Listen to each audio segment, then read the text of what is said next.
Telangana core urban region అయిన Hyderabad outer ring road లోపల area మొత్తాన్ని అంతర్జాతీయ స్థాయి ప్రమాణాలతో అభివృద్ధి చేసేందుకు నగరవాసులకు మెరుగైన మౌలిక సదుపాయాలు కల్పించేందుకు ప్రణాళికాబద్ధంగా ముందుకు వెళ్లాలని ముఖ్యమంత్రి రేవంత్ రెడ్డి అధికారులకు చెప్పారు.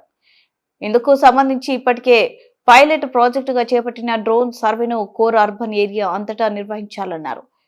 నానకరంగూడలోనే హెచ్ఎండిఏ కార్యాలయంలో జరిగిన ఉన్నత స్థాయి సమావేశంలో కోర్ అర్బన్ అభివృద్ధి అంశాలను ముఖ్యమంత్రి సమీక్షించారు. నగరంలో కొత్తగా మరో 7 ఫ్లైఓవర్లు నిర్మించాలన్న ప్రతిపాదనలకు ఆమోదం తెలిపారు. ఈ సందర్భంగా సీఎం అధికారులకు పలు సూచనలు చేశారు.